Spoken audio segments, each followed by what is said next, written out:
Hello and welcome back to Political Pulse, a podcast where we talk about what's significant in the world of political affairs. Today we are deeply welcome to invite the Diplomacy Project Coordinator at Asialink, Grace Corcoran, onto the podcast. We hope to discuss not only the importance of Asialink in the region, but also its involvement, enrichment and cooperation in Asia.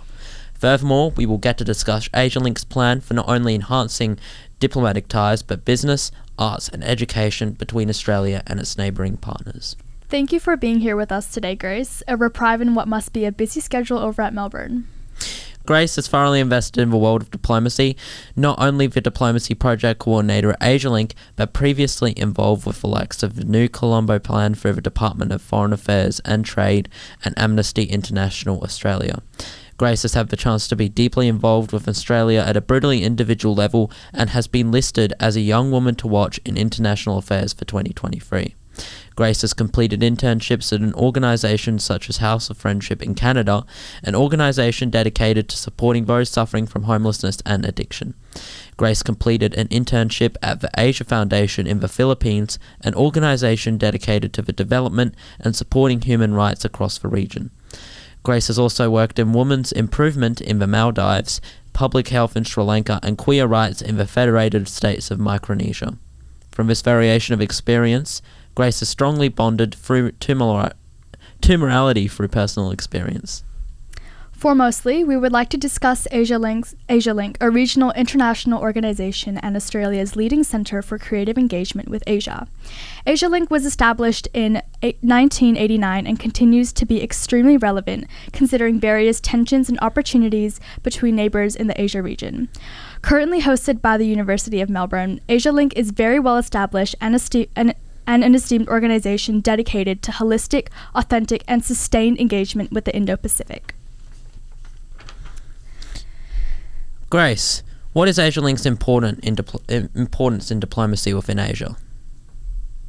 Thanks, Adrian. Thank you so much for having me today. So Asialink's mission is really threefold. We value connections, insights, and capabilities. So firstly, with connections, Asialink is really at a sort of crossroad between government and civil society, which means we're able to build really authentic and deep connections across the region by providing a platform sort of outside of governmental diplomacy.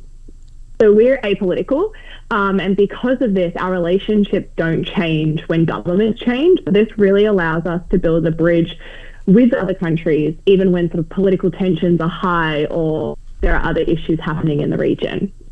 Secondly, our 30-year plus reputation as a leader in this space allows us really to elevate the voices of our partners in the region, who are able to then provide insights into what's happening in the region as well as their own perspectives. So this really allows us as in Asialink, but also the broader Australian community to act more appropriately in the region. Finally, these connections and insights really allow us to hear about what the region is saying they need from us, and so we can figure out how we can support the achievement of the goals that Asia themselves have identified. How does Asialink expand Australia's engagement in the Asia-Pacific region?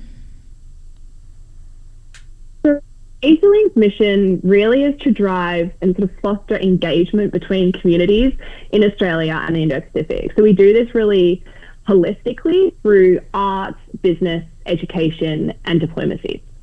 So firstly, Asialink Arts is really an enabler and conduit of Australian artists into Asia and the institutions in the creative industry. So really supporting building a bridge between the creative industries here in Australia and also in the region.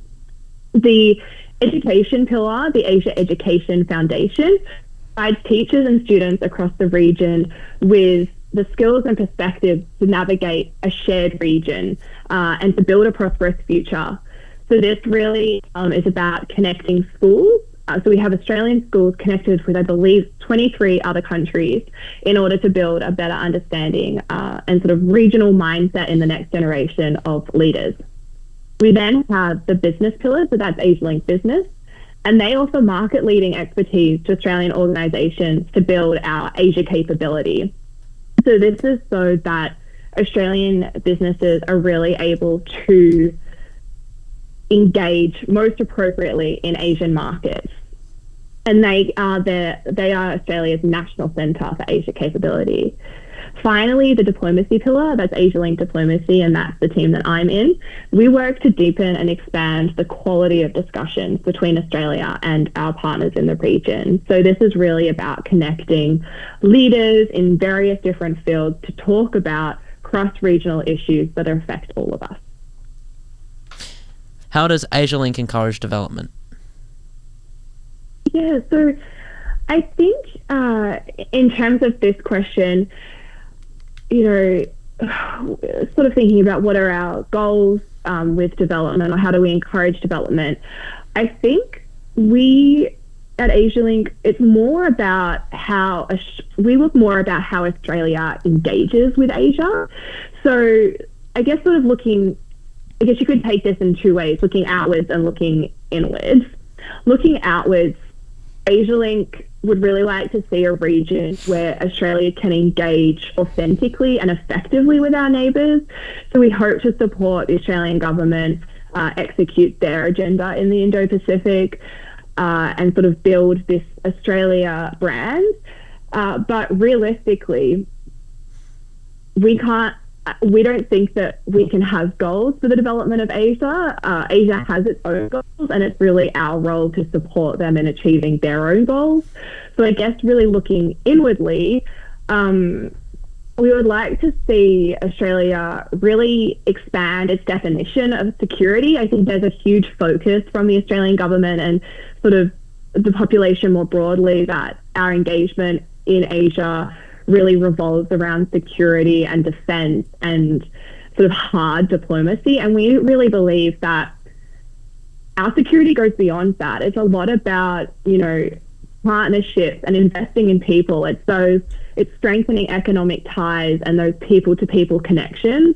And that's what really consolidates trust and understanding and building habits of collaboration. So again, going back to that, what I said before, when times are sort of politically tense, having that baseline of trust is what sort of gets through. So we really provide a platform for sort of the generation and exploration of these ideas and sort of modes of cooperation. And we try to really focus on the issues that are of shared interest to both Australia and the partners in our region. So things such as, health security, digital economy, climate change, things like this. We also really want Australia to start recognising the immense depth and talent and Asia capability of Australians who have lived in Asia and also our diaspora communities here. They have this wealth of knowledge that isn't probably acknowledged yet by the broader Australian community. We also really, this sort of idea of Asia capability, we really want to see Australia recognising this, because this is essential to our mission. If we want to be an authentic player in the region, we need to have an understanding of the people, the systems, the cultures of Asia. We can't go in and be like, no, this is the way it has to be. We really need to know who our region are and what their goals are. So, and and this is me personally, I really think that we owe it to young Australians to provide the skills to be able to engage in this way in Asia. And Asialink really does this through our education pillar, the Asia Education Foundation, really providing students with that sort of baseline understanding and knowledge and passion for the region. I think as well, finally, we encourage Australia to really take an intersectional lens in its engagement with Asia, really analysing and decolonising the way that we work in the region. So this is really done through listening and really, more importantly, hearing Indigenous, queer and feminist leaders who share their perspectives so that we can ensure that we're really representing and presenting all Australians. Grace, to what extent does Asialink improve the condition of diplomacy in contemporary global politics? This is a really good question. the way I think that we improve the condition is that we're really, something that Asialink prides itself on is that we're uniquely Australian and we're uniquely cross-sectional, so cross-sectoral. We work with such diverse partners from across Australia and Asia, and so that we can build that deep understanding of connection. And I think that is really uniquely Australian. We all pride ourselves on that camaraderie and togetherness connection. So I think that's something that is really something that we do that improves diplomacy, really that people-to-people link. I think that the way as well that we improve is that because we are outside government, we can kind of say and do things that they can't because of political tensions and geopolitics. So we really try to be a voice to government instead of for government, so we can bridge, market and communication gaps that really governments can't. So an example of this is in 2012, Asialink held a dialogue in Myanmar to discuss issues that were affecting the bilateral relationship. And we brought academics, industry leaders, and government officials together to this dialogue in Myanmar. And this was 2012. It was a very different time in Myanmar, but it was definitely a time of political uncertainty and strain.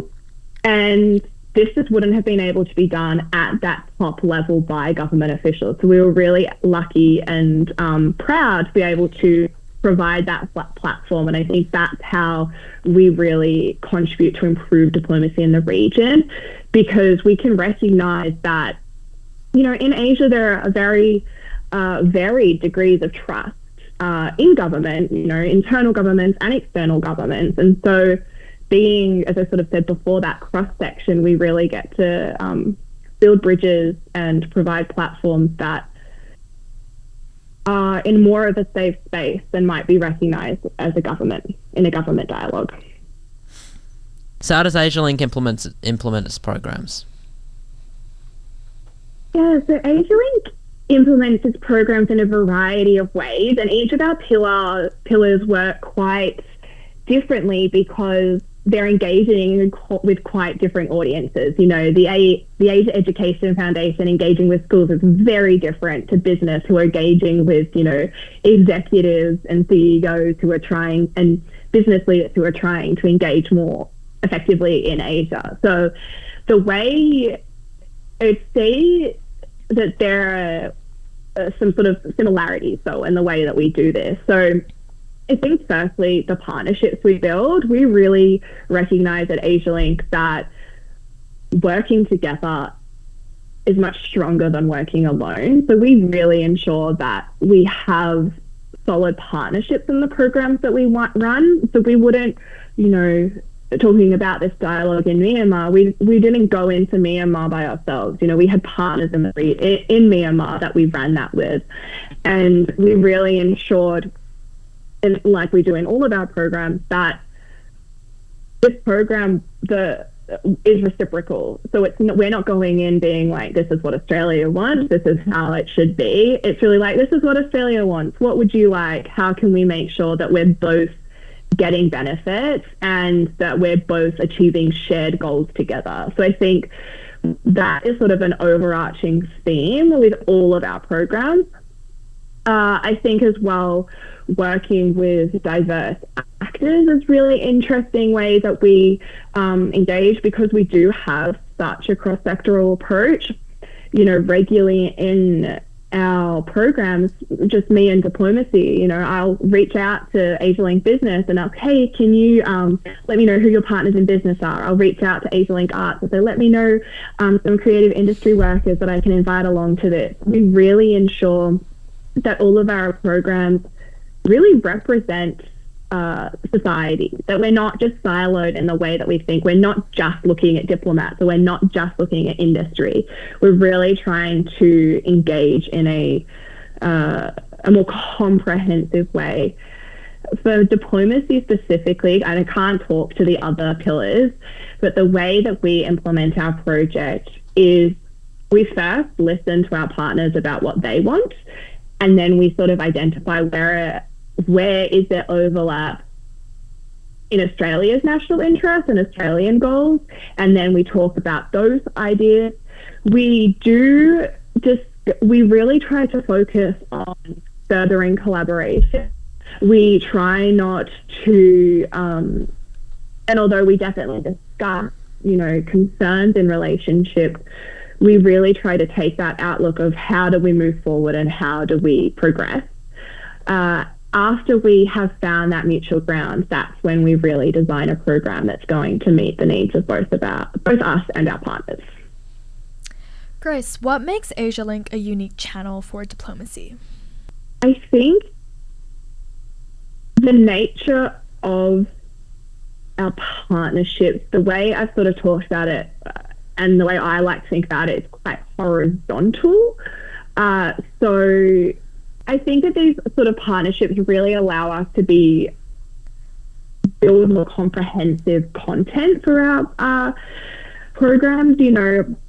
If you look at sort of other organizations, oftentimes they're not that cross-sectoral approach, and it will be quite focused or it'll be quite high level, and we really try to bring in that entire community. We try to address, class issues, religious issues. We bring in all of that. So I think that's quite a unique element of Asialink diplomacy work in particular. For example, there was a program, I think it was in 2020, through Asialink Arts. It was called the Mutable Ecologies program, which actually brought together scientists, artists, designers, and activists from a range of different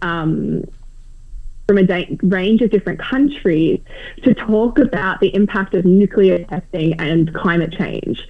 And so having these very diverse stakeholders that were very differently impacted, but all the same, they were impacted by these issues. Talking about that was a really unique way to build knowledge for all those that are involved. If you've got scientists thinking in a different way like artists do, it brings just such a unique network, and also unique ideas to your mind, because you're getting sort of stepping out of your comfort zone.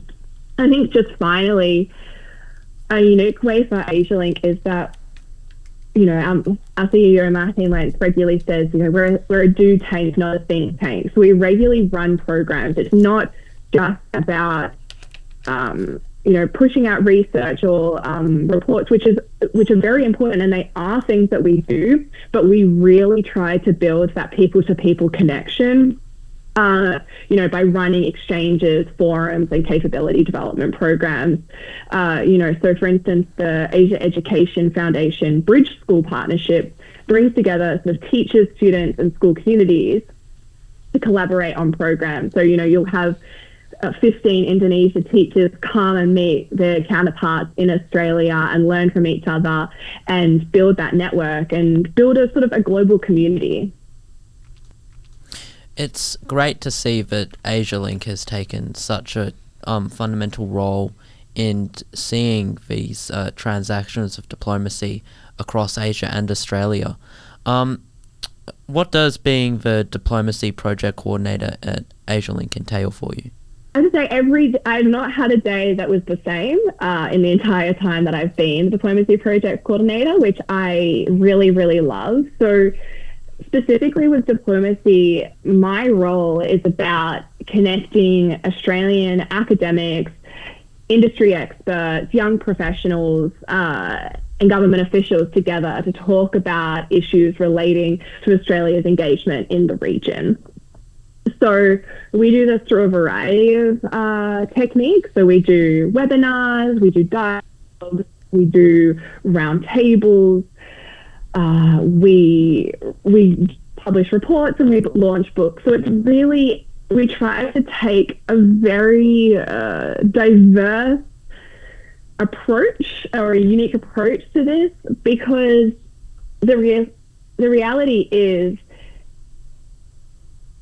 we say engage in Asia, but Asia is a huge place and it's a very diverse place. And although it does get lumped together, there are such obvious differences between Indonesia and Japan and Mongolia, so we really try to make sure that the way we engage in a topic is the most appropriate to the way that countries need to be met. So, and our needs need to be met, of course. So, my day-to-day is very much about building a network of really interesting and diverse speakers and connections for Australia's national interest and also for Asialink programs. It's about connecting with young people across the region and learning about what they want to do and what they want to hear. And it's about working with our stakeholders and partners here in Australia and making sure that they feel that they're able to engage and collaborate across the region. Grace, how would you say your previous experience led you to your current position now? I actually went through the New Colombo Plan Scholarship. So that's a program that's funded through the Department of Foreign Affairs and Trade.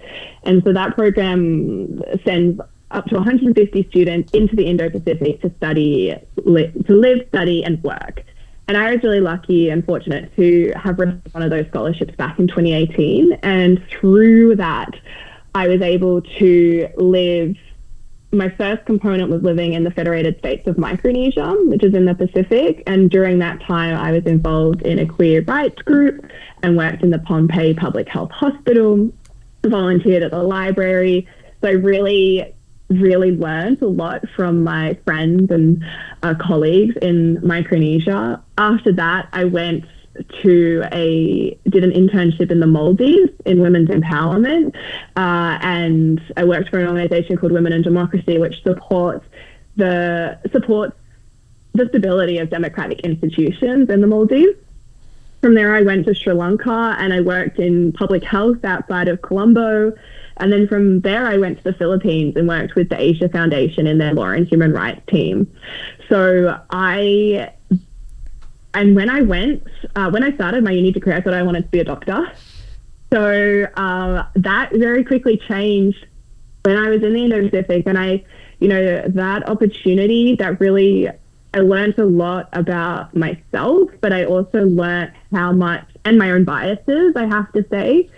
And I really learned about how much I can learn from the region. So I think that really built this fire inside of me, this passion inside of me to continue to engage in the region.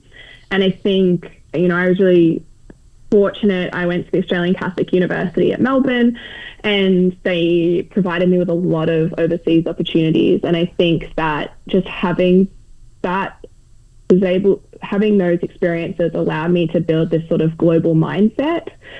I think that I was then really fortunate to do my master's in international development at the University of Melbourne, and that really opened up my eyes into the possibilities. And through that master's, I actually did an internship at Asialink, and from that internship was offered the role. So I think both of those experiences really show me that to try and say yes to everything, to a limit, because burnout is a very real thing. But when you have these opportunities to learn and grow as a person, I think that it's really important that you step out of your comfort zone, because, moving to the Federated States of Micronesia without any real knowledge of what and who the people of Micronesia are, I didn't, that was definitely outside of my comfort zone, but it's definitely where I learned the most.